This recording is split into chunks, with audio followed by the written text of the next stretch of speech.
Greetings. Happy Monday. Welcome to the Steve Deace Show here live and on demand on BlazeTV, radio, and podcast with Todd Erzin and Aaron McIntyre. I am Steve Deace, brought to you by our friends over at Jace Medical. They've got a contest going on until August the 31st. Your opportunity to win a Jace case every year for the rest of your life. That's right. You can win a Jace case every year for the rest of your life. No purchase is necessary to enter. If you would like to enter, remember this giveaway only runs through August the 31st. Go to jace.com/Deace, Jase. Jace.com/Deace is where you can enter. Now you might be thinking, hey, I'm new to the show. What's the Jace case? Well, it's a company that came on board our show in the waning days of COVID because they were very concerned seeing venerable medications suddenly being called horse-paced and dangerous and not usable. Meanwhile, drugs with black box warnings are now being freely distributed, like remdesivir, for example. Okay, so they came up with the Jace case to say originally, you know what? If they're going to start disqualifying Nobel Prize-winning drugs like ivermectin for no evidence at all and just not make them available, why wouldn't they do that with, some of the other great drugs of all time, an amoxicillin, a doxycycline? So the Jace case is a backup of those venerable medications, but now they've expanded it so that you can get customizable options. They've got a wide menu of medications to get backups specifically for what you and your loved ones are looking for, and that's available for you as well at jace.com/Deace. And if you use the code DEACE at checkout, you'll get a discount, JASE, jace.com/Deace. All right, coming up on today's show, we will play Ask Me Anything coming up in the next hour. That's where you guys are going to take over what we're going to talk about. The bottom of this hour, we're going to talk with my buddy Bob Vanderplots and discuss why. I'm not just saying this for rhetorical flourish or for effect. I legit straight up believe the Democratic Party is a demonic construct, and I'm going to give some further evidence to that end as their convention gets ready to kick off. Caligula, by the way, yes, making a comeback. I just realized I forgot to put something in the montage that needs to be in there. There's so many things to choose from on this topic. Indeed. So we'll get into that at the bottom of the hour. But before we do, here's Aaron's rundown of what happened while we were away. What happened while we were away, brought to you by a wild weekend. The Kamala campaign has embraced Kamalamunism and announced their plans to control prices of groceries with this Kamala Blitty-gook. A loaf of bread cost 50% more today than it did before the pandemic. Ground beef is up almost 50%. Many of the big food companies are seeing their highest profits in 2 decades. I know most businesses are creating jobs, contributing to our economy, and playing by the rules. But some are not. And that's just not right. And we need to take action when that is the case. For one of the first times in her campaign, Kamala got off script and was asked by a reporter how she plans to pay for all the free stuff she's promising. Sure. Well, I mean, you just look at it in terms of what we are talking about, for example, around children. Word salad, word salad, word salad. I think it's a mistake for any person who talks about public policy to not critically evaluate how you measure the return on investment. Oh, it's a mistake to ask how she's going to pay for all of her free stuff. Tim Walz, your thoughts, and give it to me straight. I said straight, Tim. GOP vice presidential candidate J.D. Vance had the line of the weekend. Giving Kamala Harris control over inflation policy, Shannon, it's like giving Jeffrey Epstein control over human trafficking policy. The Democrat convention starts this week in Chicago, so you know what that means. WGN's Andrea Medina shows you how some companies in the loop are starting to board up ahead of the big event. Given the uncertainty surrounding next week's convention, businesses are taking steps to prevent potential threats to their property, like looting or vandalism, by adding protection. The Supreme Court announced a 5-4 decision against the Biden administration late last week in their Title IX rewrite. The Biden administration was requesting that their Title IX dudes in your daughter's bathroom rewrite be partially reinstated until the court can make a final decision, but the court disagreed and allowed the states to continue restricting implementation of those new rules until the matter is settled in courts. House Republicans have released their initial impeachment inquiry into President Joe Biden, alleging an abuse of power and obstruction of justice impeachable offenses in the the financial dealings of his son Hunter Biden and family associates. The nearly year-long inquiry by Republicans stops short of alleging any criminal wrongdoing. The Trump campaign is really appearing to ramp up starting this week. Both Donald Trump and J.D. Vance have appearances together and or separately all over the country all week. Pennsylvania, North Carolina, Georgia, Arizona, and Wisconsin all on that schedule. So working from back to front, the Trump campaign, at least when it comes to events, is kicking into high gear. Joe Biden committed impeachable offenses. The Supreme Court smacked Biden's Title IX pervert rules for now. The Democrats coming to Chicago is causing businesses to board up. Kamala still can't speak off the cuff, and she's running on price controls for her economic vision. Naturally, right-wing media is staying on message and providing all the air cover you could imagine, right? Right? Oh, gosh. Many moons ago, before they decided to establish Israel as a country, I know you've read like the short version in the classroom, and it was like, oh, the Holocaust happened, and then we realized that Israel needs a state. No, that's not how it went down. That's not how it went down at the F all, okay? Catholics and Christians were going missing on Passover, and then they would find bodies, okay, across Europe, and they were able to trace them back to Jews. Blood libel. There weren't Jews, okay? These were Frankists. And so just like Leo Frank killed Mary Fagan on Passover back in 1913 or 1914, I can't remember the exact date, he did it during Passover for a reason.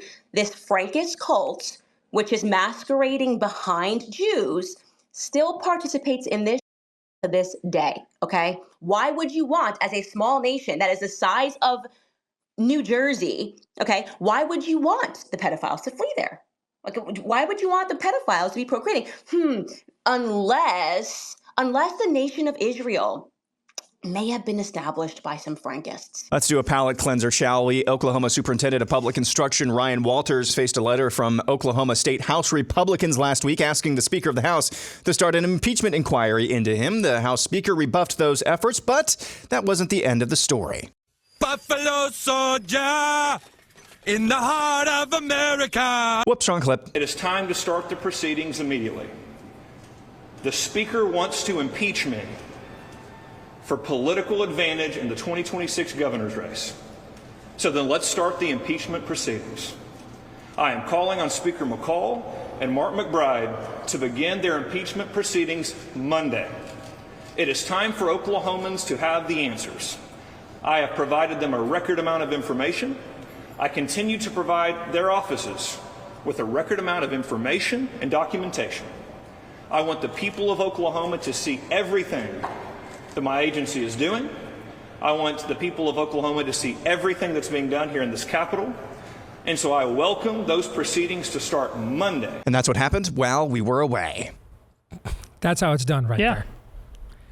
That is how it is done. You want to right get there. nuts? Let's get nuts. Let's get nuts. You want to dance with the devil in the pale moonlight? Let's, I always ask that of all my prey. Let's do it. Let's put it all on camera. Cockroaches love sunlight, right? Right. So let's just put this out in the open. Let's roll. I freaking loved that when I saw it. And for our, what's the chick's name again? Myrtle at Media Matters? Ethel? Whatever. I can't remember. Anyway, not my idea. In fact, I found out, he texted me, he goes, wait, I'll give you a heads up what I'm about to go out and do. Watch this. And it was, and he's like, what do you think? I'm like, I think I got to go home and see what the wife is doing. That's what I think. I mean, that's how we roll right there. You guys want to play games? Let's play. I'm up for some games. I like games. You like games? Games are fun. Sure. Yeah, let's play some games. Yeah, let's do it out in the open. You guys want to go ahead and just let the entire conservative vote, in the primary vote in Oklahoma, know who the rats are, who the leeches are, who the betrayers are, who the quislings are, who the roaches are? Okay. I'm in. Let's do this. I want games with real consequences. Correct. I'm begging for them. Begging. Yes. Well done. There by our good friend Ryan Walters in Oklahoma. Aaron's Montage brought to you by our friends over at Preborn. As you are growing increasingly concerned, and rightfully so, about what is happening on the life issue, where we have essentially lost all momentum on the issue after overturning Roe, and we are losing political capital on the issue at an alarming rate.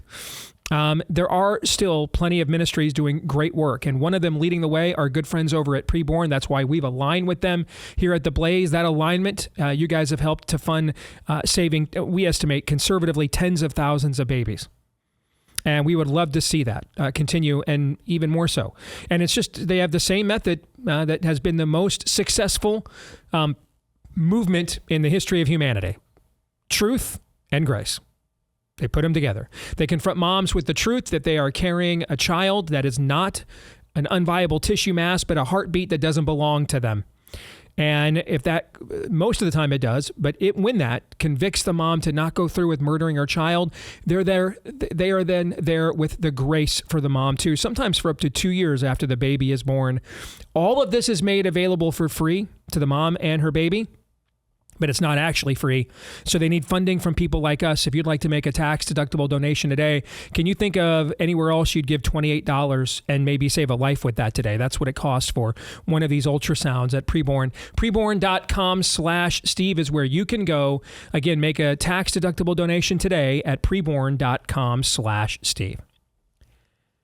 House Republicans putting out an impeachment report on Joe Biden a full month after Democrats have kicked him to the curb is the absolute most Republican thing that has ever Republicaned. The year, folks, is 2035. America has become a full-fledged subsidiary of China and the World Economic Forum. The last 11 Republicans left in Congress have now published their report, their long-awaited report, concerned about the weaponization of government. If we weren't all going to suffer way more than any of them will, I'd want them all to lose.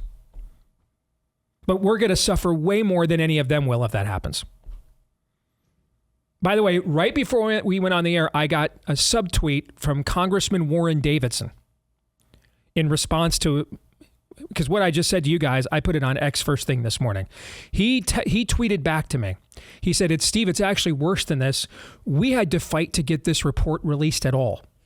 They weren't going to release it at all. There it is. They weren't going to release it at all. I actually had a devil's advocate follow-up before you said that, and now it's so preposterous for me to even bring up. I was like, okay, of course you're right, but maybe is this the play? Is this to Kamala? What did you know and when did you know it? Right. And now you just say no.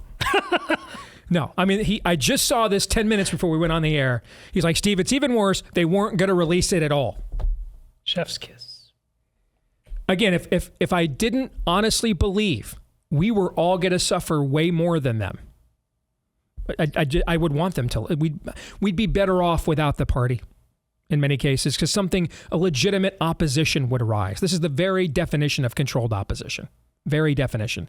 And whether it's a uniparty, so they're all in on it, or whether they're just so cowardly because of the media and everything else that they are paralyzed by that, whatever it is, and it's probably more complex because we're dealing with individuals. You know what I'm saying? And so there's ratios involved in which of those things that it is.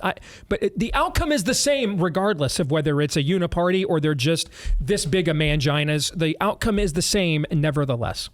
So debating that almost doesn't matter because the outcome is the same nevertheless. We're going to get more into this in the overtime today. But I have two thoughts on the Title IX vote. One I'll articulate right now. One vote. One. So I want to make this very clear. No. There is nothing. Nothing.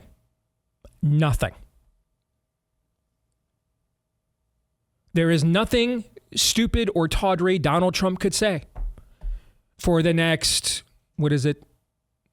78 days? Tomorrow? Is that what it is? Something like that? For the next, 12 weeks that will make me think, and for that reason, I'm going to let Kamala Harris and her minions pick the successors to Samuel Alito and Clarence Thomas. No, not happening. One vote. And neither should you, by the way. Neither should you. One vote. One.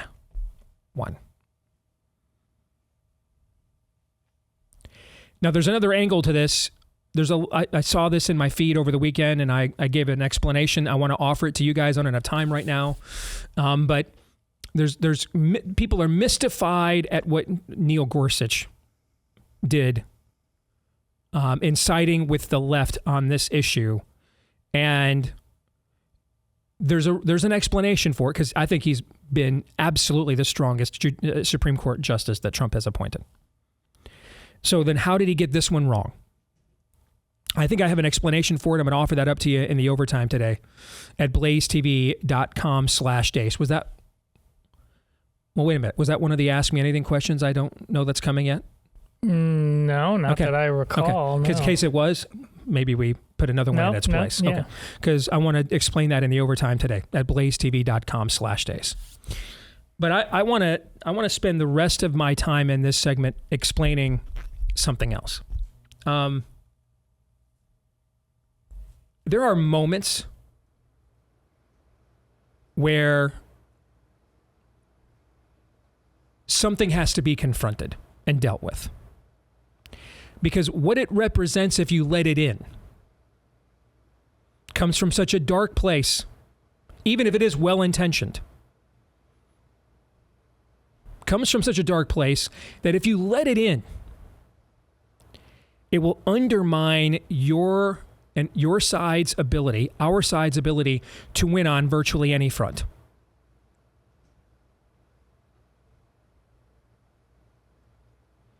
There's been a couple of times. There's a. I don't know how many of you this is and represents, but there's a portion of this audience that really wants us to just sit here every day and go comment us up and down on who's legit and who's not, as if we would even be qualified to do that.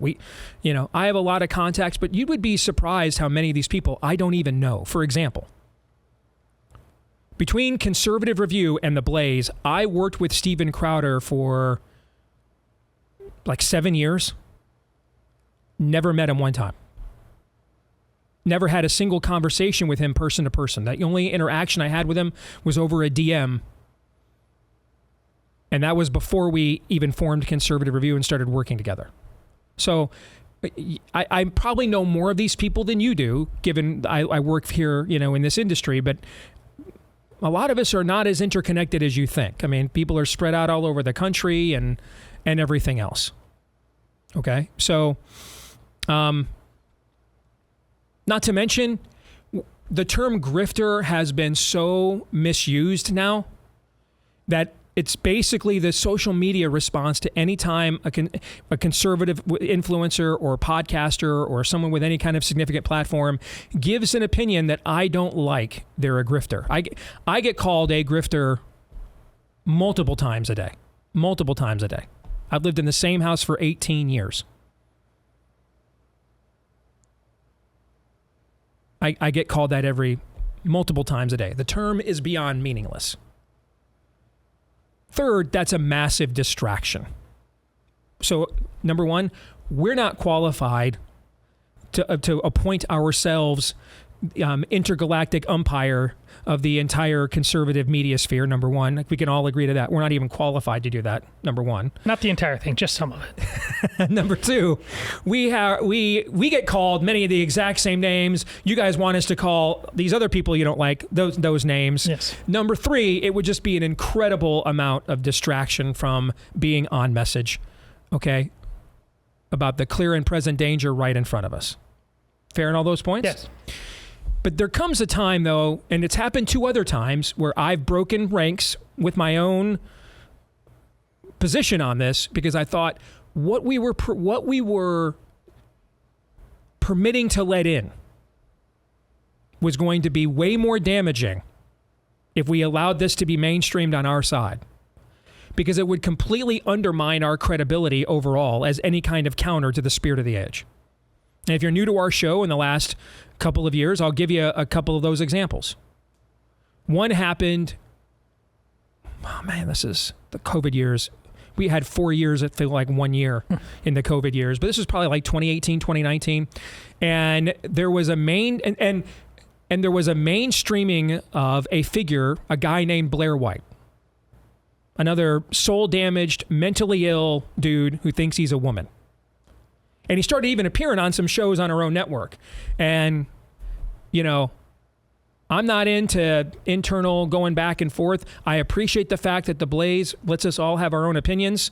And as long as we're respectful of one another, we get our own ecosystems and independence, and there aren't any talking points handed down. When I was at Salem, for example, we were literally told we had to meet with Kevin McCarthy to get talking points to give you in the audience. How many times did I go to those meetings, Todd?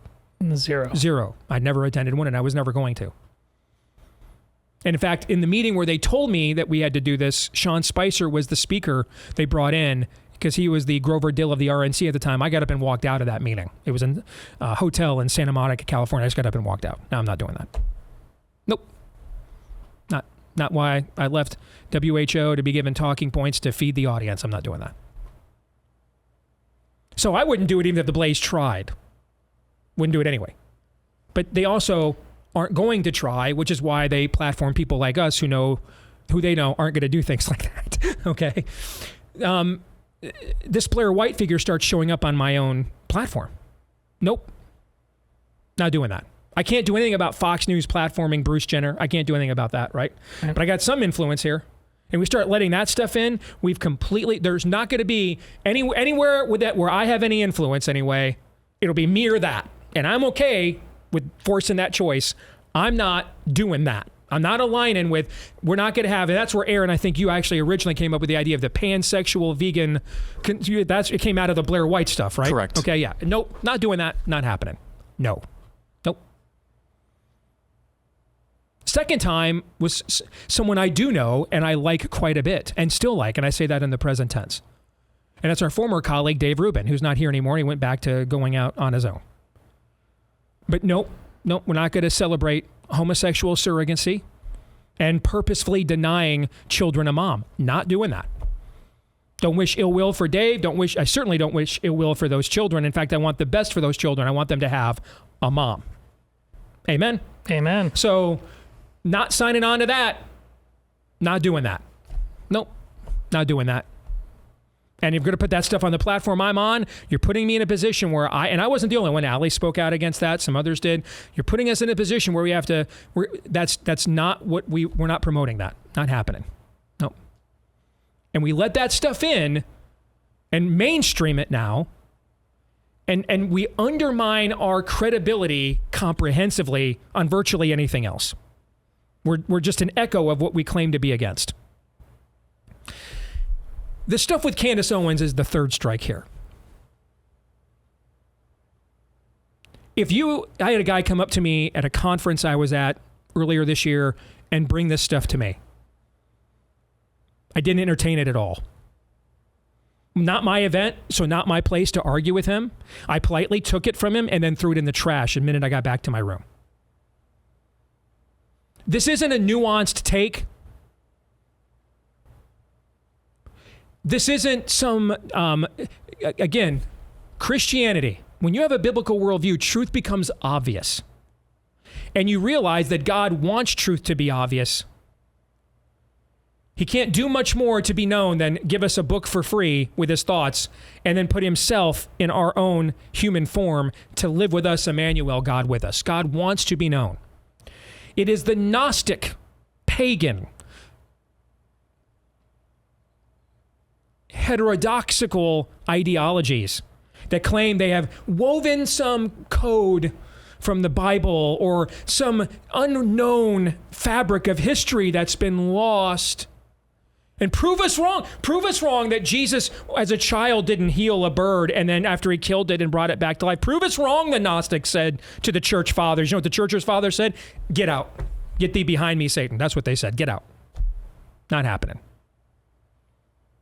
And that's always what the Farrakhan and Nazi and communists, that's always what these types say. They have some counter narrative to the most obvious of truths. Prove us wrong. I don't know. Candace Owens, the total crook and grifter and has no credibility. Prove me wrong. How would she prove me wrong? I read it somewhere. I heard it somewhere. In fact, I read that in a lot of places, actually. How do I know it's not? Todd, you know that's not true. Prove it wrong. Aaron, prove it wrong. How do we know? Here's what we know.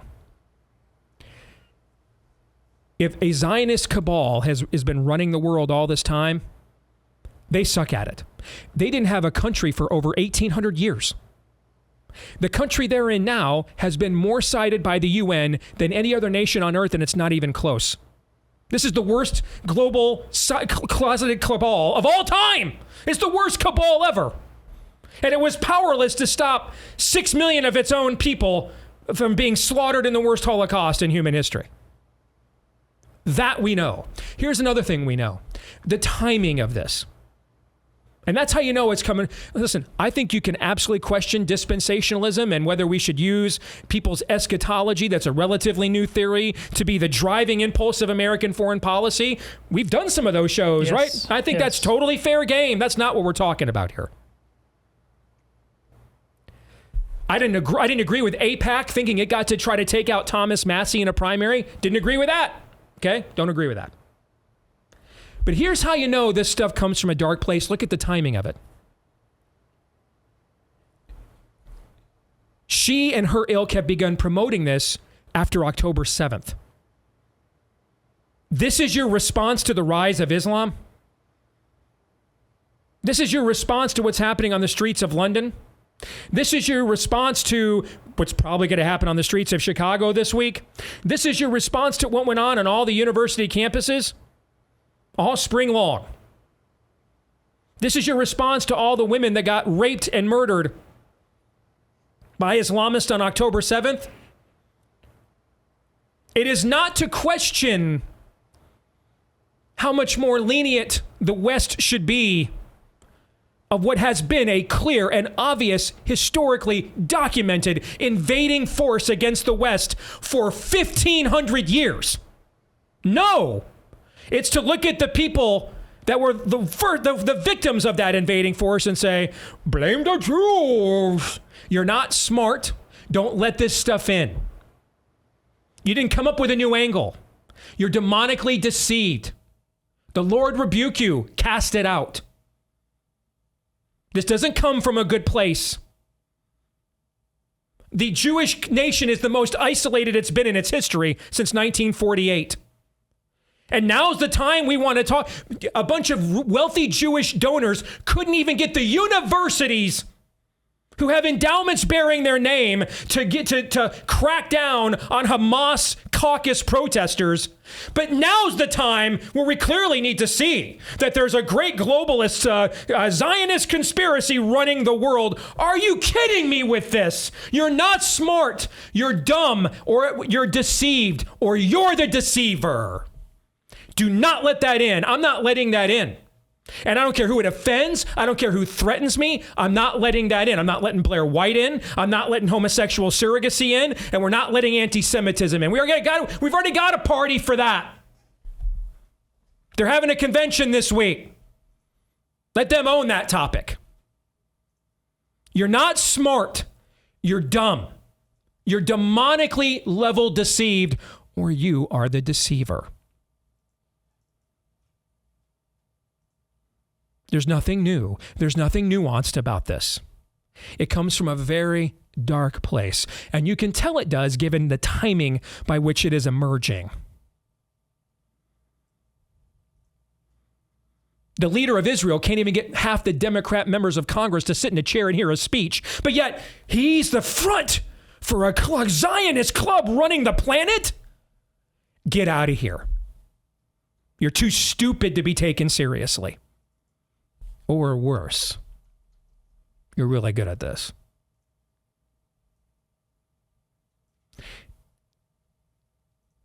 I used to cover Iowa State sports for a living. I got to know the old ball coach there, Johnny Orr, very well. We had something in common.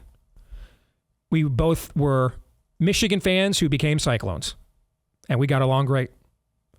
And he used to have an old saying in a raspy voice, "Nothing good happens after 1 a.m., coach." Talking about players getting in trouble with the law, all right? Take that Johnny Orr voice, and I can tell you right now, nothing good happens after a culture mainstreams anti-Semitism. Nothing good happens. Nothing. Google that, Candace. Google that for you. Research that. Cultures who thrived and succeeded after mainstreaming anti-Semitism, and I'll wait. And especially the timing of this, no. We're not letting that in. Don't let it in. Don't.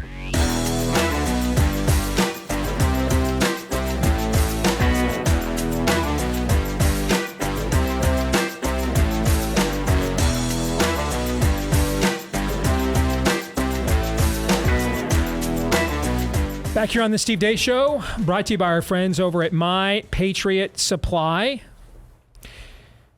Their mega 3-month emergency food kit comes jam-packed with 33 varieties of filling and delicious foods, just in case, that could never happen here. Happens here again. How many times has that could never happen here happened here? I don't know if you guys, just in the last few years, did you guys see Kamala Harris? Bread's up 50%. Why don't you do something about it? You're president or vice president or something, right? Right now, you could do something about that. You could. They're not going to do anything about that, which is why you want to contact our friends over at My Patriot Supply. All right? This emergency food kit provides a whopping 2,500 calories per day to keep you well fed and ready for anything. And I think these days we should be ready for just about anything. Also, it stays good with proper storage for well over 20 years, maybe up to 25 years. Go to preparewithdace.com right now. Save $300 on your mega 3-month emergency food kit that ships fast and free right now. Save $300 on your mega 3-month emergency food kit right now at preparewithdace.com. Again, that's preparewithdace.com. Let's welcome in our good friend, Bob Vanderplatz. Good to see you, brother. How are you? Doing really well. Before we get started, I want to give a shout out because yesterday was a beautiful day here in Des Moines. Did a bike ride, and after I got done with the bike ride, went for a swim. And when I went to a swim at Lifetime, I'm looking for this, lounge chair that would be out of the way, nobody can see you, that type of thing. And I thought I did. I had my hat on, sunglasses, and had a guy come to me and goes, "Are you Bob Vanderplatz?" And I said, "Yes, I am." He goes, "I am a big, big fan of the Steve Deace Show." And I'm thrilled to... You had to pause there because you couldn't bring yourself to say it out loud. I'm thrilled to see you every Monday on it, and thank you for what you do. But you're having an impact all over the place. So I want to give Travis and his wife a big shout out. Good to see them. And thanks for tuning in to one of the best shows, podcasts anywhere in America. And Travis, the check's in the mail, brother. Thank you. You kept up your end of the bargain. Now I will keep up mine. Thank you. So good guy. I have, for the last few years, been openly referring to the Democratic Party as a demonic construct. I think I've heard that before. You have. And not for, as Todd would put it, rhetorical flourish, not to embellish a point for entertainment value, which I'm not above doing. That's part of my job. Okay. I mean, if I just sat here and talked in a very monotone voice with exact words all the time, no one would listen, right? But you tell me your show's mediocre every day. It is. And that's why we need some show business aspect to it. Yes. All right. But in this case, I'm just calling a spade a spade. You bet. You know a tree by its fruit. I mean, the stuff that they are promoting as a party is just openly demonic, from sexual ethics to what's happened to the institution of marriage, to the mindless slaughter and execution of children, to the mutilation of our kids via the tranny stuff that's happening right now. God once took direct control of a nation. Borders were profoundly important to that country. It was verboten to remove the boundary stones and things of that nature. We have a wide open border. I could go on and on and on. But if those examples aren't enough for you, I can't imagine there's many people in this audience where that would be true. That would be true of. How about this report yesterday from the New York Times? So the Democratic Caligula, the re-release of Caligula, is this week in Chicago, all right? Otherwise known as the Democratic Convention, okay? And according to the New York Times, Planned Parenthood of Great Rivers, which operates in Missouri and Illinois, will have its mobile health clinic. This is what the New York Times calls it. Wow. Its mobile health clinic there to offer telemed and medicated abortions both Monday and Tuesday. And then on Monday, you can also, if you're a dude, you can get sterilized if you want. You can get a vasectomy while you're there too. Okay. Now, they're only doing those on Monday. All right. So the vasectomies. Yes, the vasectomies. So you better get there early. Yes. So the women, I guess, get an extra day. They're a true feminist over there, after all. Okay. So the guys only get today to get sterilized, and then the women can murder their children for 2 days, with right there at the Democratic National Convention. Convenience is our middle name. Yeah. I mean, how is that not just flat out demonic? How is it not? Well, it is. And I think what it is that whether it's a demonic construct or not, there's no doubt Satan wants to use that party, as well as the Republican Party, as well as a lot of other vehicles in our culture that we place our hope in, to basically close up God's word, distort the truth, elevate a depraved mind. We're seeing it all over the place. And so what you're going to see at this convention, Steve, where they're going to have this little mobile clinic outside of for free abortions, free vasectomies, things that are outside of a God's construct and design, is you're going to see a clash of two worldviews. And I'd encourage your audience, tune in and see what you can stomach. Because at the end of the day, what they're going to do is they're going to promote, and I don't care what they call it, what fancy words they have, but they're going to promote socialism. And socialism is where God, the government is God, and God is no more. We silence Scripture.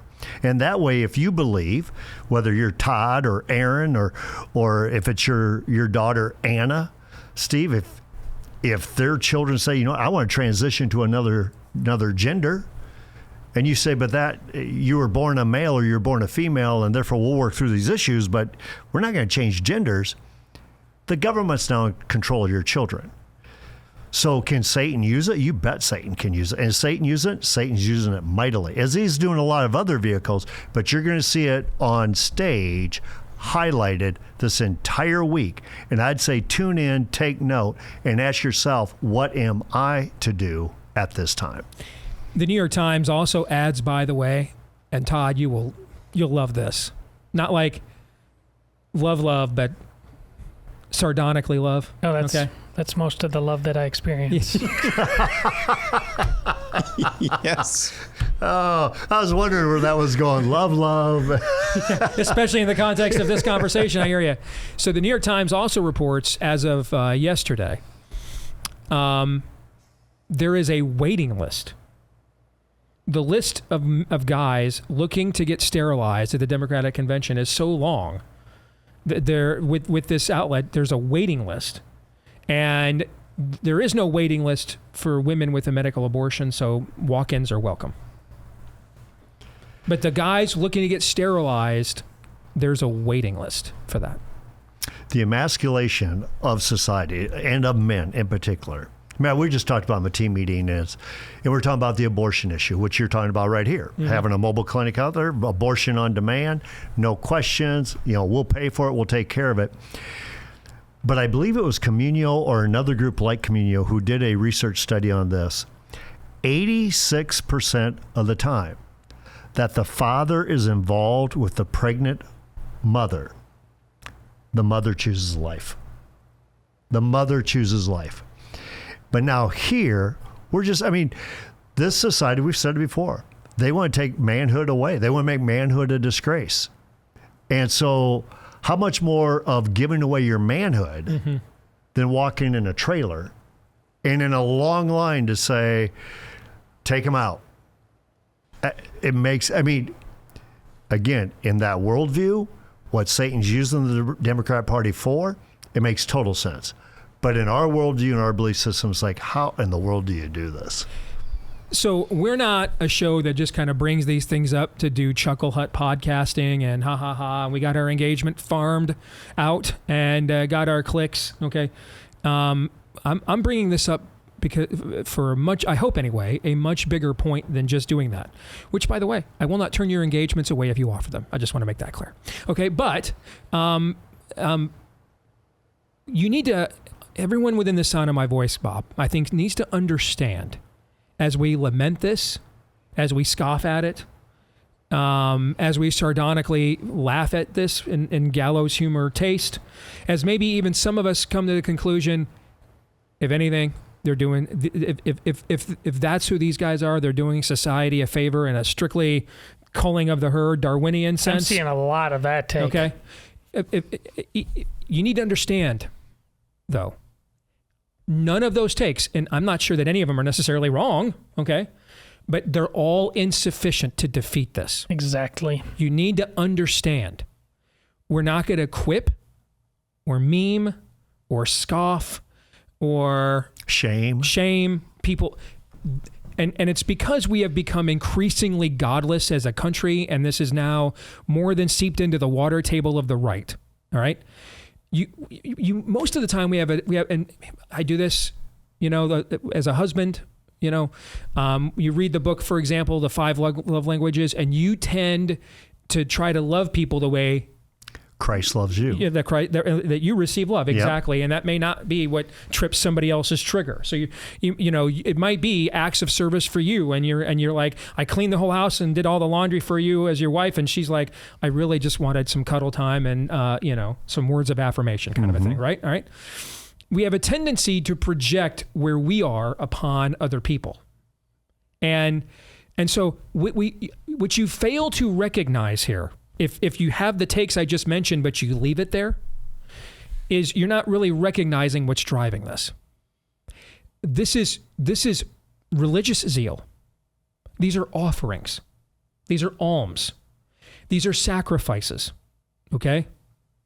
This is, this is the Lord asks his covenant people Israel for the foreskin of the procreative unit. And this is, before I even have a chance to procreate, I just give away my ability to do so and sterilize myself whatsoever. Mm-hmm. That is not coming from just a place of, I'm sure the guys doing this are thinking, well, now I can just go get my freak on whoever I want and not worry about an unplanned pregnancy. Of course, in their own flesh, that is what they are thinking. But are we merely vessels and vehicles of flesh, guys? No. This is an offering. These are religious offerings. These child sacrifices are religious offerings.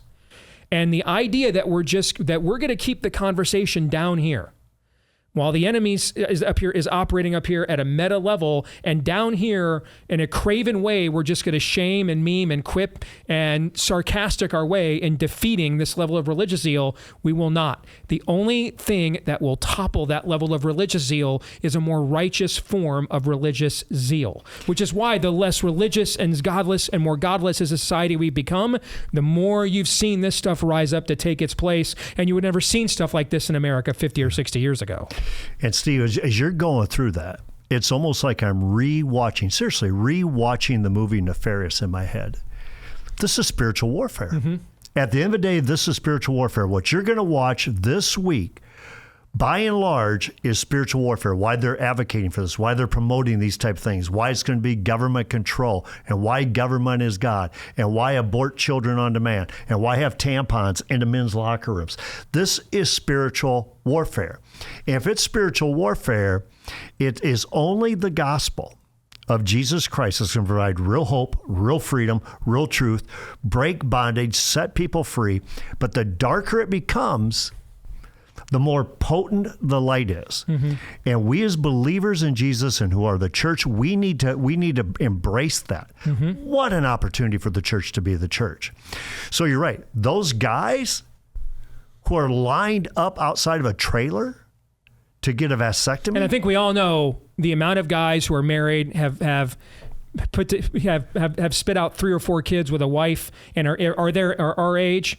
That's not who's going to be lined up. They're not in line. No, it's guys Aaron's age and younger, okay, right, who are literally saying, I want, take away from me the most important reason God put me on the planet. But this is when you look at that line and you look at a lot of this other stuff that's going to take place this week. This is where Paul says, you got to look at them being trapped. Mm-hmm. There's only one thing to set these. You got to feel sorry for them. Mm-hmm. It's not a deal about condemning and shaming. Sure, you call it out about what the heck is going on. You should call out the darkness. But then it's an opportunity for us to be the light at this time and to truly break the bondage that's keeping them captive, to set them free with a real hope that's not just this life, but eternity as well. Amen. Todd and Aaron, you guys have any thoughts?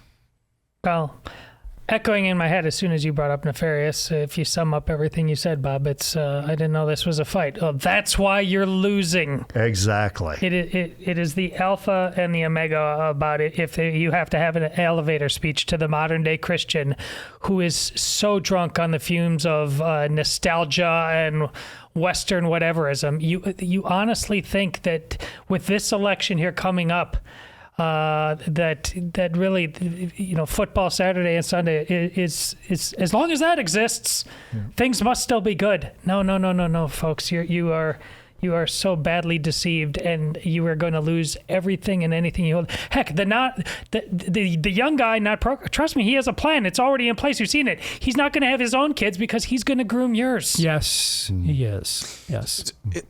I prefer William Wolf over at the Center for Baptist Leadership. I think that's the name of his organization. He refers to the Democrat Party as a pagan death cult, and I think that's another appropriate moniker for that party.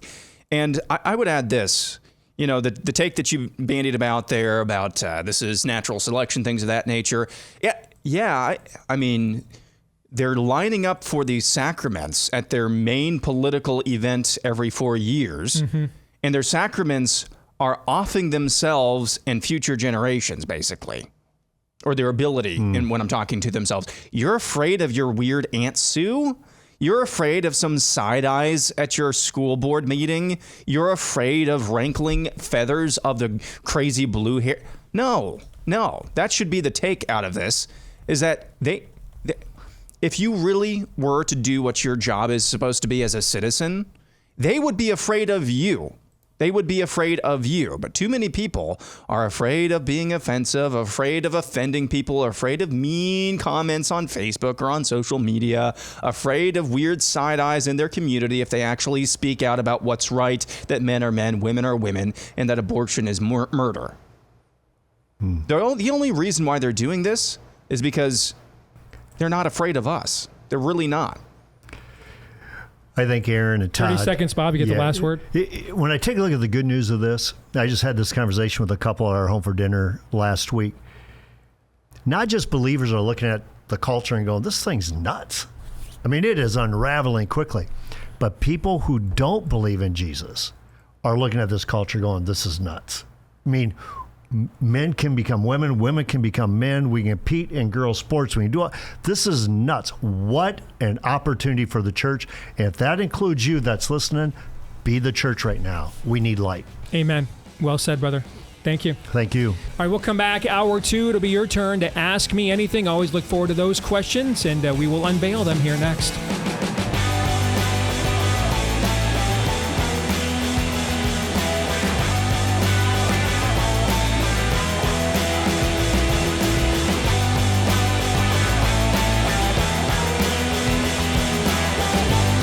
Back here with Hour 2, live and on demand on Blaze TV, radio, and podcast. Steve Deace here with Todd Erzin, Aaron McIntyre, and all of you. And all of you can let us know what you think about what we think via the stevedeace.com inbox. You can email us, steve@stevedeace.com, DEACE. Like us on Facebook, me, we, and Gab. You can follow me at Steve Deace Show on Twitter, Getter, Instagram, and TikTok. You can also, if you wouldn't mind, if you listen to the podcast, leave us a 5-star review.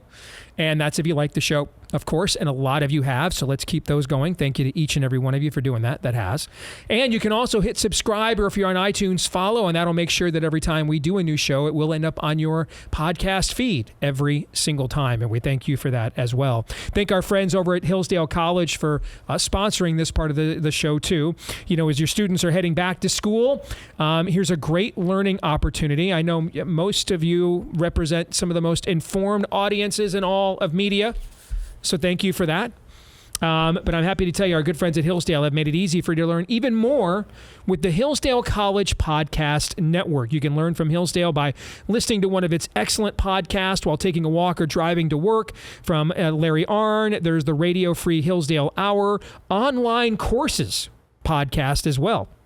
These are all top-notch. You can find them on all the major podcasting platforms. With more than 2 million downloads, the Hillsdale College Podcast Network is one of the many, many ways that our friends at Hillsdale are defending liberty on the battlefield of education.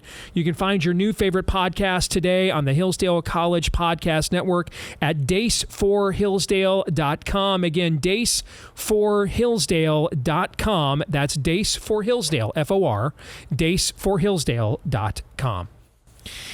And with that, it is your turn this hour to now ask me anything. No question is off limits. No topic is off limits. Todd has had a chance to peruse the offerings on our Facebook feed this week. He has selected the questions that we will be tackling and answering. Of course, you guys know the drill. I've not seen them, and I won't see them until Aaron, you unveil them one by one, beginning right now. We begin with Joe Spigner, who says, so Steve, the Dems get the Socialist Convention done, continue to keep their nominee, in scare quotes, cloistered. And then late on Friday afternoon after the convention, we get sudden news flash. Biden hospitalized, incapacitated, no hope, 25th Amendment invoked. Kamala is quickly sworn in. She makes Creepy Tim the VP, and then the lefties stall all the way to November, and we get the constant droning narrative. In this time of crisis for the sake of democracy, and all of a sudden, Trump and MAGA is immobilized. And November 6th, we get Venezuela times 100. Does that sound plausible? It does, but here's why I don't subscribe to this scenario. Because even as much as they have had Biden do lids at 1, 2 o'clock in the afternoon for 3 years, and good use of the word cloistered, by the way, we need to bring that word back. It's not used enough these days. I like that word. But it's impossible to avoid organic moments as president of the United States. I mean, think back to, was it right before that debate or right after that Trump was over with the EU at the summit? And Meloni in Italy, he's off wandering around. I'm not Trump. I'm sorry. I think I said Trump. I meant Biden. Yeah, you did. Yeah. And Biden's over there with the. It was either right before the debate or right after. I can't remember which. And they go to do that photo op. And, Biden just does what, senile dementia patients do, just starts wandering off with that, cloudy with a chance of meatballs look on his face, right? Okay. And Maloney's got to grab him and bring him over to the group and get him recentered, right? Okay. If you make her president now, the risk of exposing her is way higher than what they're doing right now. I believe that if they thought it would be to their advantage to make her president, they would have done it. They would have just driven Biden completely out of office. I think that they are attempting to do their best to not give the American people a test drive with this woman having to perform off script to some degree. You just have to. You're president. You can't avoid it. Okay? You're not going to get away even with your own media. I mean, hell, Jim Acosta is asking questions about when you guys going to do a press conference. Imagine, let's say that they had put her in and they've got 3 months of going back and forth between Air Force One and Marine One, and she just waves while the press, and that's all their press, by the way, not ours, is out there screaming questions, and she never does that. They know they can't do that. So, look at it this way. When you go to a used car lot, and they're like, no, we don't want you to take the car for a test drive. Is that a good sign typically? No. It's not. The odds are way higher that that's a lemming or a lemon. And so, and we're lemmings. Okay. So I think that if they thought this was an advantage to her, for them, for her to be given the benefit of incumbency as president, they would have done it. On top of that, she instantly has to own even more than she already does all of their policy. She's in charge right now.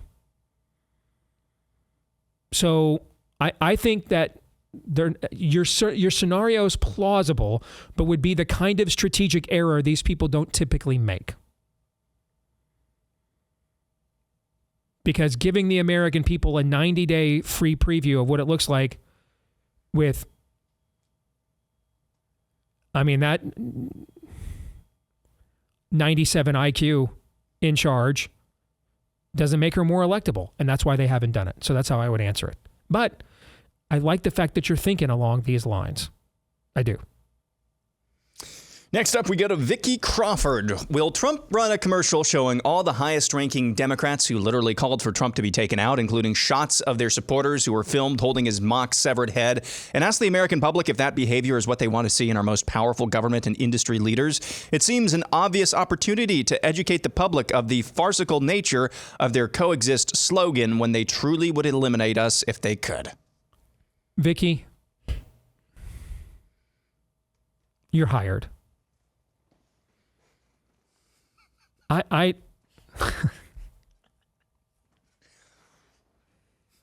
Your whole career has been telling people to do things that are so obvious that the Republicans then won't do and ignore. So we've been down this path before, but that's why I put it in there. Yes. What you just heard there was not, his lips were moving, his tongue was wagging, there was sound coming out of his diaphragm. But what you actually just heard there was an internal primal scream. Yes. Yeah. Because what you summarized there, Vicky, is actually the best concentrated way to message the attempt on Trump's life that I have heard yet. And its effectiveness would be self-evident. And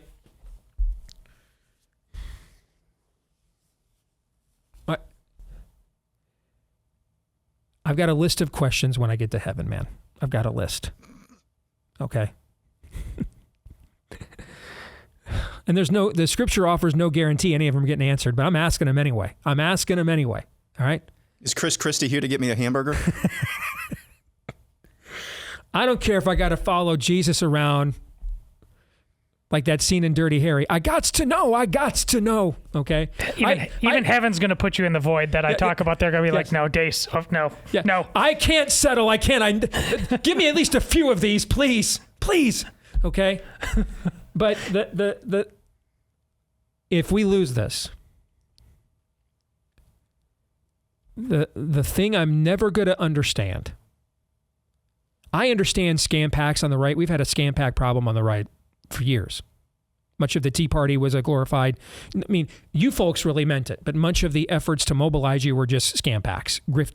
That was the greatest influx of grifters in the history of the right, was that. Okay?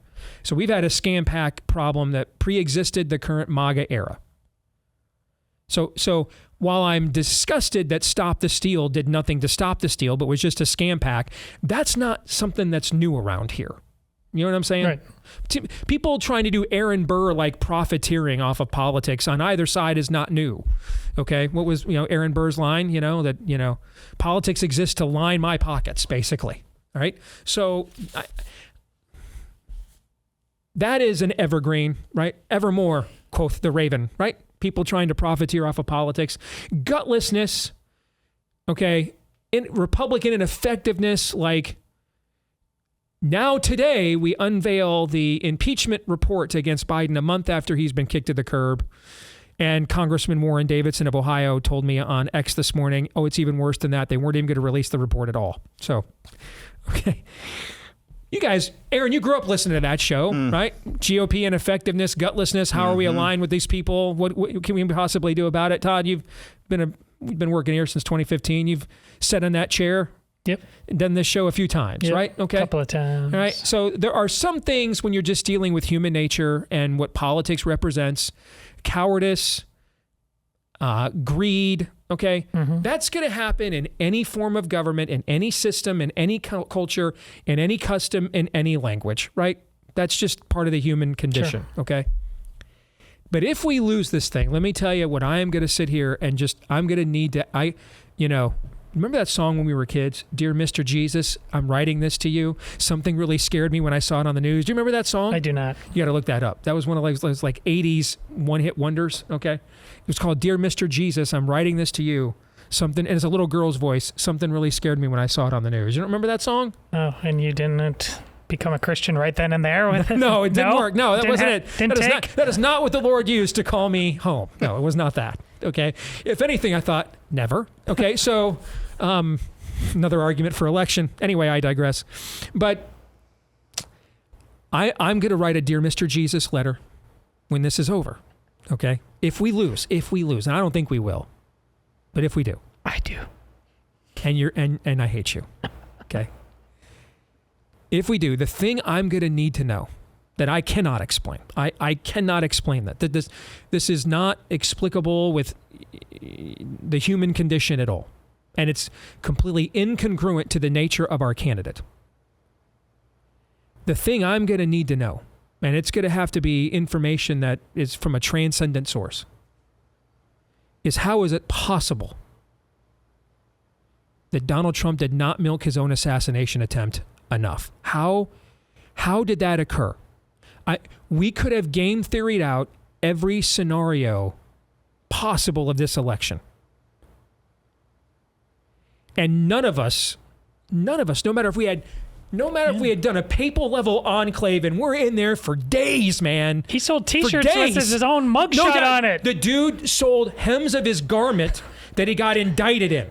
Literally, not a joke, not a turn of phrase, literally sold hems of his garment from the suit that he wore when he got indicted by Alvin Bragg. Not even a joke, not an embellishment, sold hems of his garment, okay?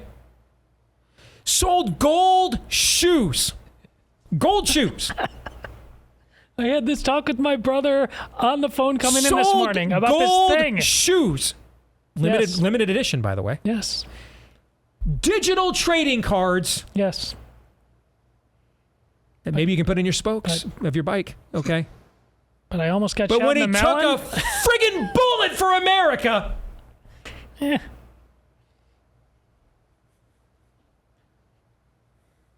Nothing. He had fat Democrat candidate governors to make fun of, and I'm going to need to know the most inspirational moment that Donald Trump as a political brand has ever produced.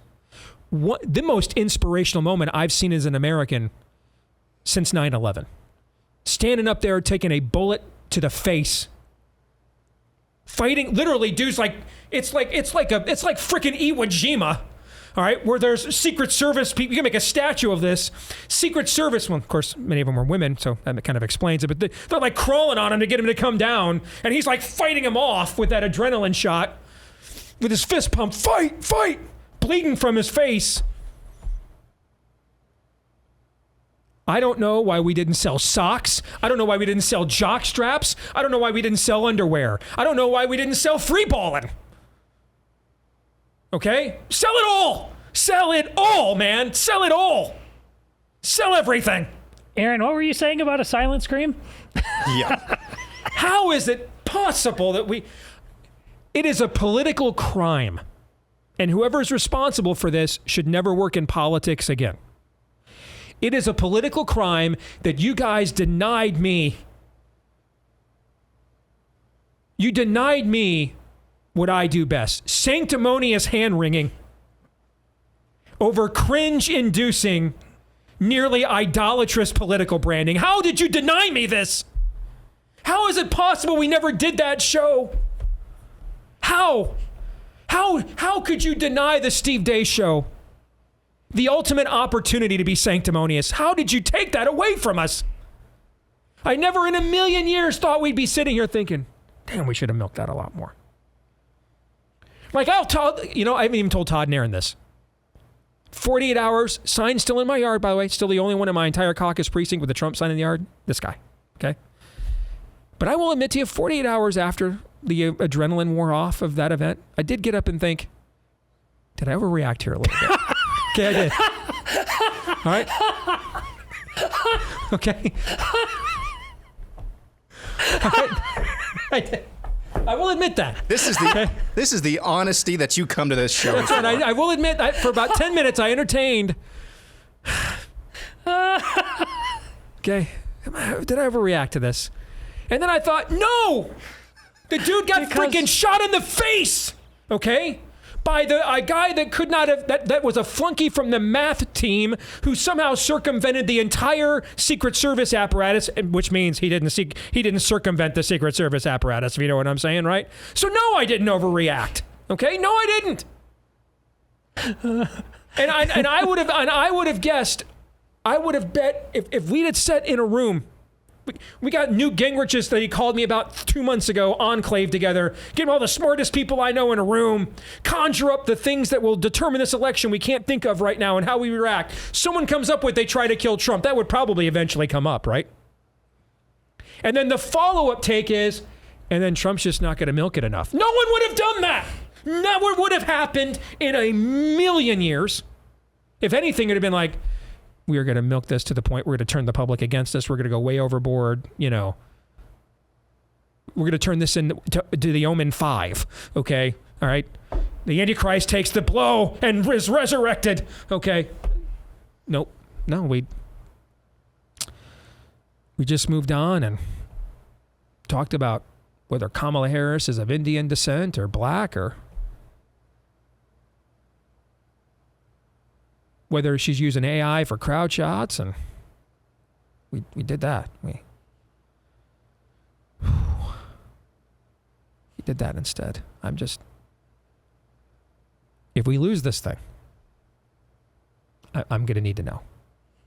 I won't be able to move on. I'll need an answer. In fact, I might just step away from this. I won't emotionally be able to process a guy that probably has some functional version of narcissistic personality disorder took a bullet to the face for his country and then just kind of moved on after that without any answers to what the motivations. We still don't even have do we even still have a full profile of Matthew Crooks today? Who? Exactly. I don't understand. I can't make that math work in my head. I don't get it. It makes no sense to me. This is the guy's opportunity to be what he's really always wanted to be.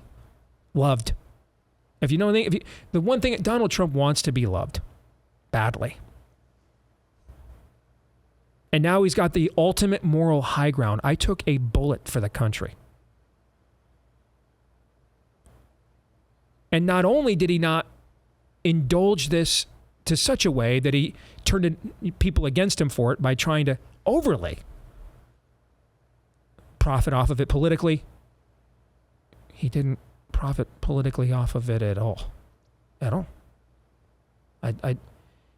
Like their convention was the next week. Why didn't we see the shots of that 10,000 times? Why did he keep talking for another hour and a half?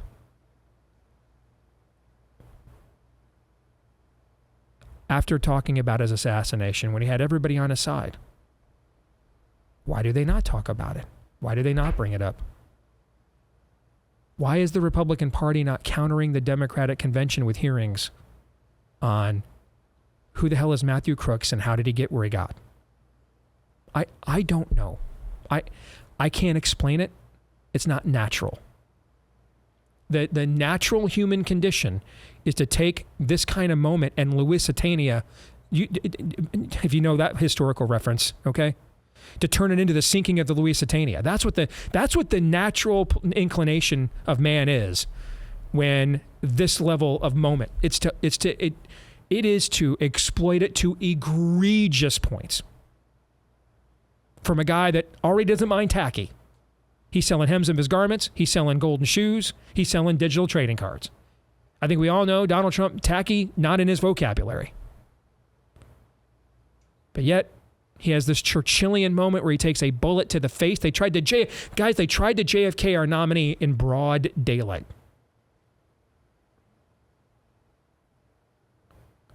Hell, if you're watching from your television screen, you even see his head go from back to the left, back and to the left. That's what it looks like from your other side.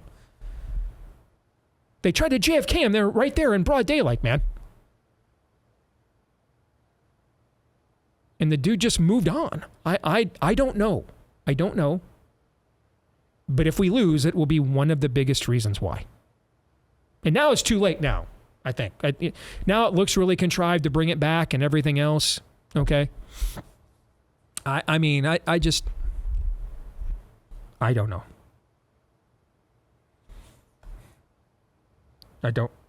I don't know. So I'm going to take a minute and talk about Lassie Health because we all need a break. I need a palate cleanser, and so do you. Plus, Lassie Health is here because healthcare costs are out of control. We all know government isn't the answer. It's probably the culprit. So what is the answer? Well, Lassie Health is here to help shake things up. That's Lassie, L-A-A-S-Y, L-A-A-S-Y. Lassie Health isn't health insurance. It's access to health care that you want without all the red tape, restrictions, and inflated costs. Coverage starts as low as $30 a month. And for that, you'll get transparent pricing, comprehensive coverage tailored to your needs, access to healthcare services without breaking the bank. Like, for only $30 a month, you can get over 400 prescription medications for free unlimited virtual mental health counseling, free 24/7 virtual urgent care, lab tests up to 60% off, imaging tests up to 75% off. Folks, that's their entry-level program there. And there's no annual or lifetime caps on services. You can start a plan at any time. So as you can see now, Lassie Health is a game changer. Check out their affordable plans that put you in control of your health care at healthylink.com/Steve. For a limited time, get your first month for free. That's up to $100 off eligible plans. So get healthy, be healthy, and stay healthy without breaking the bank at healthylink.com/Steve. All right, let's move on. We'll go to Kent Miller, who wants to know, what are your thoughts about all the free money that comes in the form of grants or any stakeholder economic collaborations? Is this local money worth it in exchange for all the goals, missions, and agendas which are set from way up on high, or does it cause feast and famine conditions for any fledgling companies who are already struggling against the additional trade barriers of DEI and ESG standards? Well, the latter is the case. And you have to understand why corporations love these things. Mega corporations do. Because, you know what, let me take this back to the TARP debate in the fall of 2008. And that's really the event that gave birth to the Tea Party, was TARP. And I remember when he still owned his polling firm, Scott Rasmussen sold Rasmussen Polling several years ago. He's actually started a new one recently, RMG Research, I think is what it's called. But when he was still in charge of Rasmussen Polling, I had him on my show at the time, and he told me, Steve, TARP is the most unpopular piece of legislation I've ever polled. No one will gain politically from this. No one. This is the angriest I've ever seen people at one policy ever. And I had a good friend of mine who was, he was on the staff for a very conservative at the time, sitting congressman. He was his chief of staff, and they're in a meeting where an economist is brought in to brief all the Republicans on what's going on with this housing crisis and what policies to pursue. And this economist all told them, TARP is a terrible idea. It won't actually help any of the situations that you're trying to alleviate at all, and you'll all take a massive political hit for it. And it won't even alleviate the problem you're trying to fix. It's a bad policy, therefore it's a stupid political gambit. You won't even get the fix you're looking for. It won't turn things around in time to alter the outcome of this election at all. You're probably better off, if anything, if you're just going to look at it politically, if this is your solution, you're better off opposing it, he said, because at least you'd get some political benefit from it. A bunch of them, including my buddy's boss, still voted for it. How? Do you remember the phrase, too big to fail? Mm-hmm. Let me tell you what that phrase really meant. What does something too big to fail mean? The way the system is largely set up, and this is why you've seen corporate America, by and large, turn against the right in Aaron's era, where if you're from Todd and I's era or a boomer, you remember when corporate America, when Pepsi, for example, I think it was at Pepsi or General Electric, was who originally funded Ronald Reagan's barnstorming tour against the welfare state and the Great Society back in 1964. That just sounds like crazy talk now, right? Okay, mm-hmm. That a major corporation would go against a massive government program that publicly, okay? This is, we're way past the Lee Iacocca looking glass of corporate America CEOs now. Why? I'm about to explain. See, the way this works is there's symbiotic relationships now.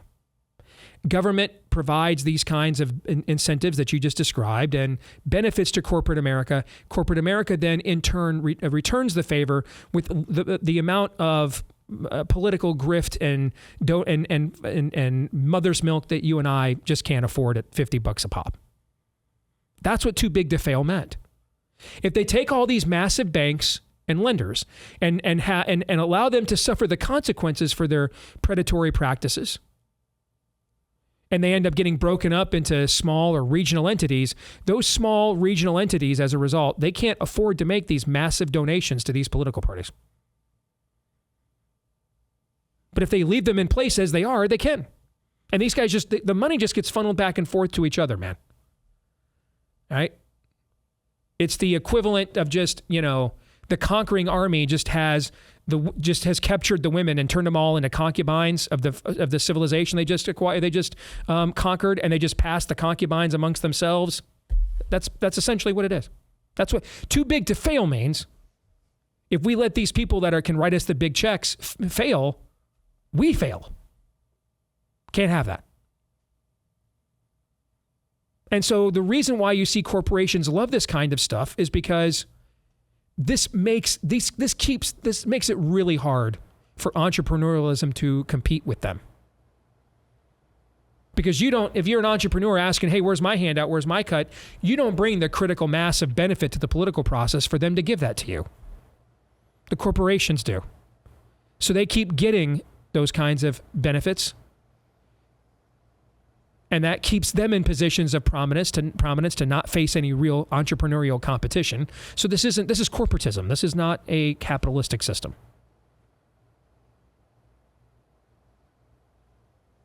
But that's the answer to your question. The reality is they don't want competition. They want to be dominant. And 35 years ago, when Hillary and Bill were going to do single-payer health care, all the private insurance companies lined up and spent tens of millions of dollars to defeat that. 15 years later, when Barack Obama's going to do it, they all either lined up to support it or were silent. Well, what happened? Oh, well, now they're going to mandate that you guys have to buy our product, so we're in business together. So they'll give you incentives to buy our stuff or make you buy our stuff. We'll then in turn donate back to them. They'll give us more incentives to make you buy our stuff. You see what I'm saying? And it's the circle of life is what it is now.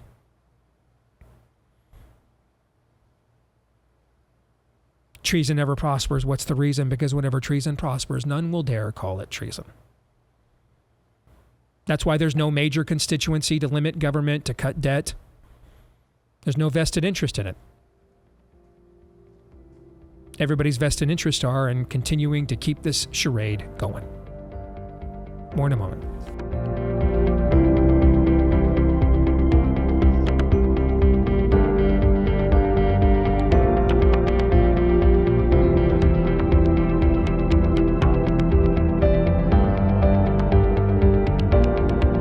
Well, if you missed it at the top of the show, let me remind you, our friends at Jace Medical, you know them, with the Jace case that you can get at jace.com/Deace to get backups of some of the best medications we've ever created as a species, maybe even some of the medications that you need. That's available at jace.com/Deace right now. Use the promo code DACE for a discount at Jace, J-A-S-E, jace.com/Deace. But also make sure that you enter their contest for a free Jace case every year for the rest of your life. No purchase necessary to do that. Contest runs through August 31st, so the end of this month, and that's also where you can enter the contest. Again, no cost necessary. Jace.com/Deace, J-A-S-E, jace.com/Deace is where you can go to enter. All right, let's get back to some Ask Me Anything, Aaron. We'll continue with Jonathan Mole, who says this. He's got a non-political question. In my opinion, yard mowing is an underrated, not to mention fulfilling man skill. Should it be added to the Summer Olympic Games to replace breaking? Like breakdancing? Yeah, that was in the Olympics this year. It was? How did you miss this whole storyline? Because I didn't know. I thought it was 2024, not 1984. Australia's Kamala Harris, as Todd likes to put it. She was their representative for breaking. It's not called breakdancing for some reason. She basically set it up in her country of Australia. She set up basically the Federation for Breaking in Australia, froze everybody else out who wanted to do this sport, and sent herself to the Olympics, and she was awful. Just awful. Like, I don't know breakdancing very well at all. She was awful. Did they bring in like Special K and Turbo? It's everywhere. It's a whole meme. Did they bring in like Special K and Turbo for the opening ceremonies? That's something I would have watched because I just don't care anymore. I don't. And what I just find LeBron James wholly unlikable on every level. It was bad. I was rooting for France in the final. And I just and after the opening ceremonies, I was pretty much out. Not that I was probably ever going to be in the first place, but I did not. I saw 5 minutes of it, maybe 10, while I was getting my teeth cleaned because my dental assistant had a volleyball match on between the U.S. and France. Okay, but there's whole things. That's all that I saw. I had no idea there was breakdancing in the Olympics. No idea. This thing is taking on a life of its own. Doesn't matter if you didn't see a second of the Olympics. This thing is everywhere. I really did not know. This is follow me now. Breaking news to me, huh? Yes, no. Oh, okay. Anyway, did they bring in Special K and Turbo? That's all I want to know. Did they bring those guys in? Who's that? You didn't know Dear Mr. Jesus? By the way, I've got 50 people emailing right now with the YouTube link to the Dear Mr. Jesus music video. I bet you do. I do. I bet you do. Okay, you didn't know Dear Mr. Jesus, and now you don't know Special K and Turbo? Who are they? They're the main characters in Breakin' and Breakin' 2 Electric Boogaloo. They're the main dudes, man. They're the heroes of those epic films. Okay? I haven't seen those films. You should be ashamed. I think your assignment tonight, and we're talking about it for Pop Culture Tuesday tomorrow. No, we are not. Is to go home tonight and watch Breakin' and Breakin' 2 Electric Boogaloo, and we're breaking them down for some subtext and cultural commentary tomorrow. All right? Special K and Turbo deserve better. Way better than that. And you should be better than that, Erzin. My goodness. What was the question again? Todd, what have you done? Mowing. It was about lawn mowing. Do you agree that yard mowing is an underrated man skill? I agree. I agree that it is. I think that's a good take. I do. That part is absolutely. I agree with you. Yeah, I think that's a solid take. I agree. All right, next we go to Jake Tesh. Have you ever considered doing a half an hour a week study on how to live in the world and not of it? No, and here's kind of why. Our show. It is a motivation. It's not a formula. And it's not. There are some things that are universal, right? Like, it's completely universal. Don't participate in sex trafficking. That's an example of being in the world and not of it. You know, right? Something really obvious, right? Mm-hmm. Okay. But most of the time, for the believer, I mean, we can all find ourselves in backslidden moments, in deep pits, moments where you're like, okay, I made 2 or 3 decisions and now I'm acting out like this. We've all been there, or at least contemplated making the decisions that would get us there. That's the human condition, right? But it's the obvious stuff that we kind of know, even if we succumb to them, are somewhere the Holy Spirit is pricking our conscience and telling us, you're not supposed to be doing this, right? This isn't the best thing for you, right? I didn't save you for this, right? Right? Okay. Yeah. It's the unobvious stuff that we have to discuss. And that's where we get into, let me just give one example. Halloween. All right? And I think virtually every take a Christian could have on Halloween. We're never doing it in my home. Okay. We're doing it, but with, redemptive themes. Okay. I'm not going to have my kids participate, but I recognize the neighbor kids are coming, so I'm going to hand out candy to them as a chance to get to know them. Okay. Right. Like, short of the take of, in fact, before our kids are going to actually slit the throat of the goat this year. And before we dress them up as Michael Myers, and you see, that's like the most obvious take. That would be bad, right? Okay, we all agree that would be the bad take. Okay, mm-hmm. You're of the world if you're doing that with your kids on Halloween, right? Okay, it's all the other takes that are way more nuanced. And I don't think any of the other takes are unbiblical at all.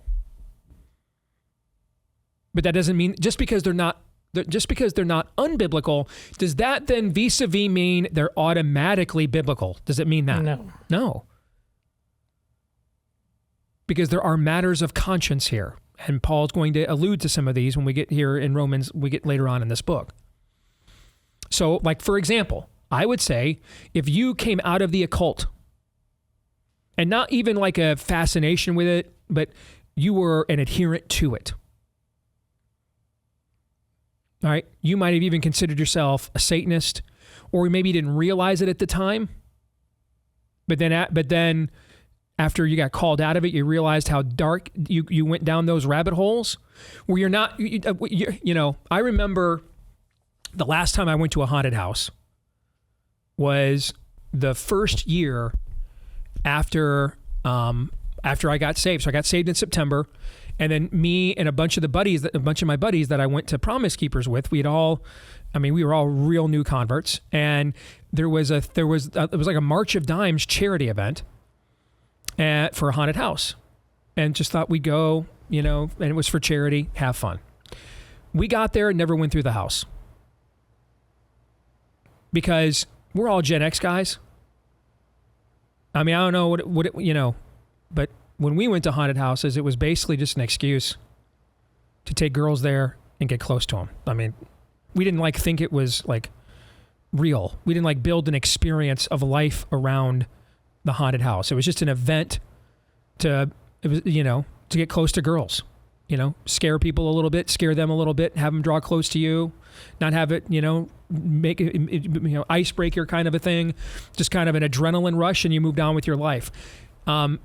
We were blown away by, I mean, the kids were dressed like, that came for the event. They were like, it was like a subculture. You know what I'm trying to say? Yeah. It wasn't guys at the high school football team wearing their jerseys with their girlfriends and their arms around their shoulders. I mean, the kids that were here, man, it was a subculture, and this was an extension of it. And we looked at each other and said, we're getting out. We're not doing this. We left. Okay, so if you come out of that, I would probably recommend to you that at least for an extended period of time, and that might extend to forever, steer completely clear of all these kinds of influences, because you've succumbed to these kinds of influences in the past. See what I'm saying? Mm-hmm. Okay. But is that going to be everybody? Not necessarily. And I think it's not a formula. So maybe you've heard people say Christianity isn't a religion, it's a relationship. That's both incorrect and correct.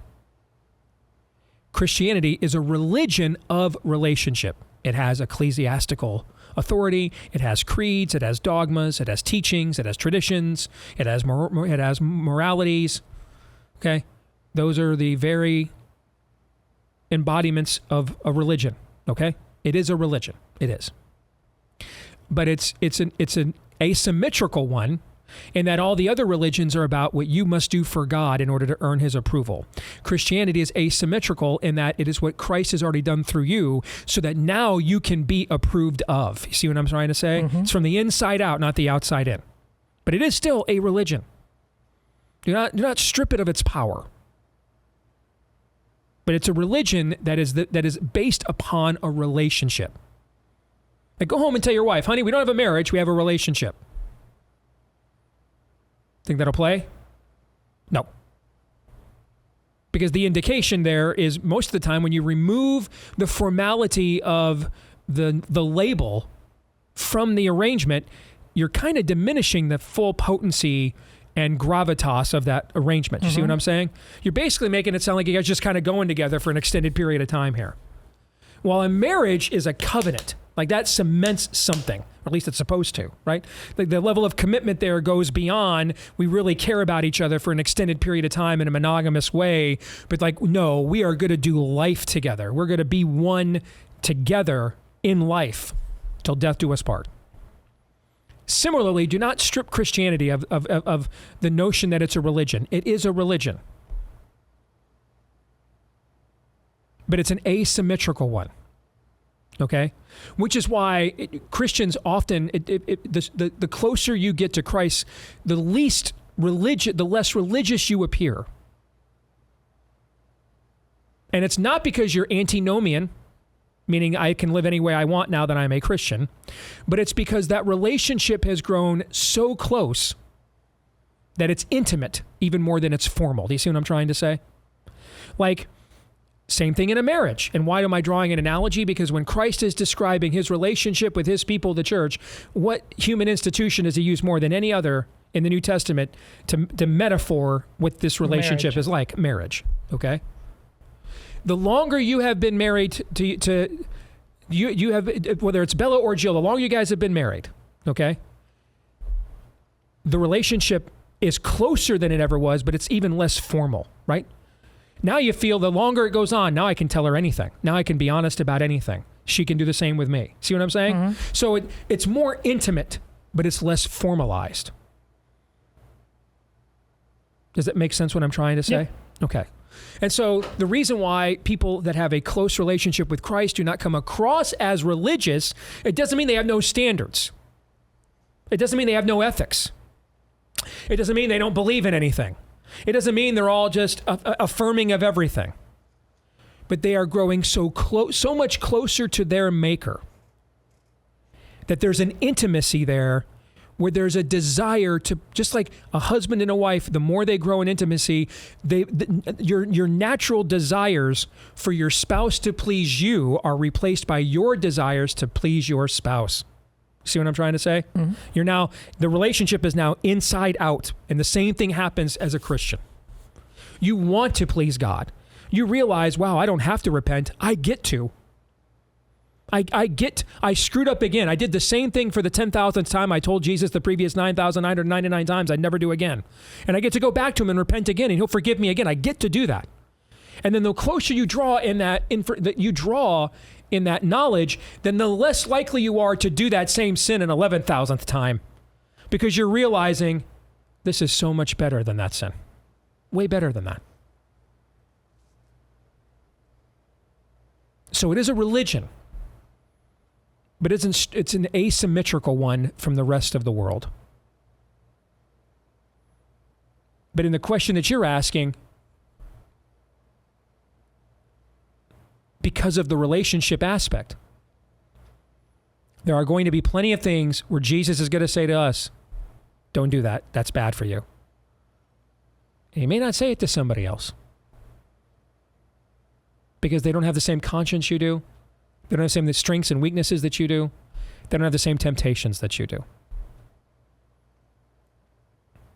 You know, we should not take for granted that we get to sit here on a platform of this magnitude and have these kinds of conversations. One of the reasons we get to is organizations like First Liberty have done such a great job for so many years, fighting successfully for religious liberty here in America. And right now they are gravely concerned about what the dementia president is saying he wants to do to the Supreme Court.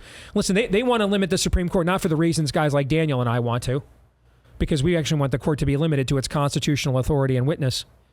No, they want the court to be limited to beyond, so that it's not actually limited by its constitutional witness and authority, so that it can do exactly what they want to do whenever they want to do it, regardless of what the Constitution says, let alone reason and truth.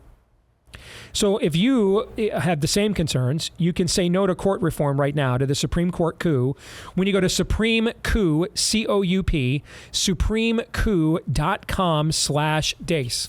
That's supremecoup.com/Deace. Go there, add your name today. And also get on board with a fantastic organization in First Liberty. I've known these guys for years. supremecoup.com/Deace. Let's continue on with Jonathan Williams, who says, my daughter is turning 16 soon and looking for her first job. It's an exciting time, but also very stressful. She has a good work ethic and a sharp mind. Any advice or scripture suggestions to meditate on during this season?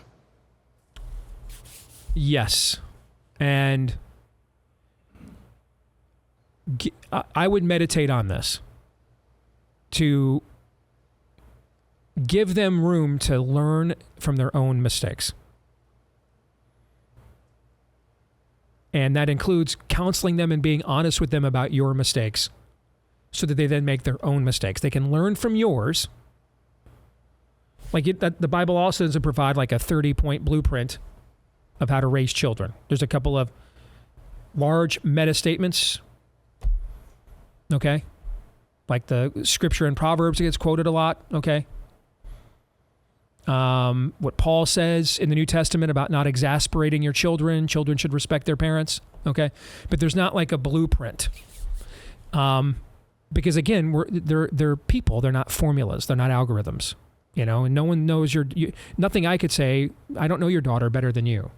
But I would say in general, especially at the age your daughter is, she should be aware of some of the mistakes that you've made and how you overcame them and the lessons you learned from them so that she doesn't make the same ones.